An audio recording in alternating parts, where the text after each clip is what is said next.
What if the Netflix Warner Brothers deal is not just another merger, but the moment Hollywood quietly turns into a three-company town?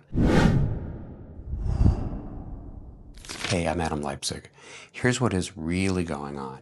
Netflix agreed to buy Warner Brothers Discovery for around $83 billion, essentially taking over HBO, the Warner Brothers studio, the lot, and all that historic film and TV library.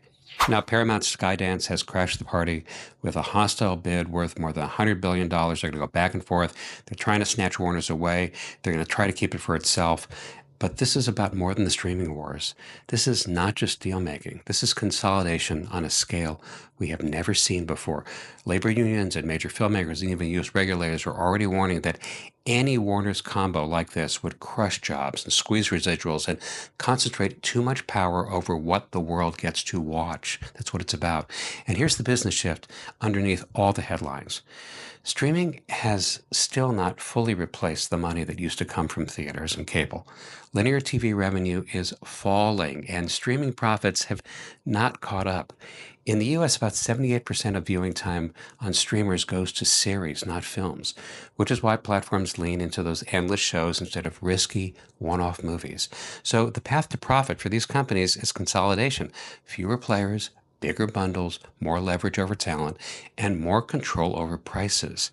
That means fewer true studios. We used to talk about the big six studios, and now we're drifting towards a handful of mega platforms that own everything: the theaters, the franchises, the libraries, the data centers, the pipes they travel on.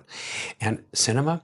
Well, the world's theater owners are calling this proposed Netflix, Warner, or Skydance merger an unprecedented threat to the exhibition business.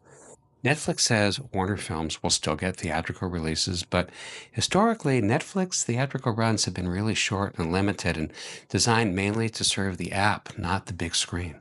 So here is where you and I come in. If we want cinema to survive as a place, not just a button on a remote, we have to stand up for it.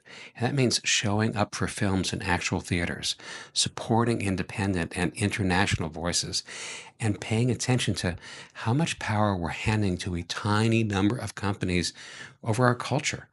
Because this is not just about who owns Warner Brothers, it's about who gets to own our stories.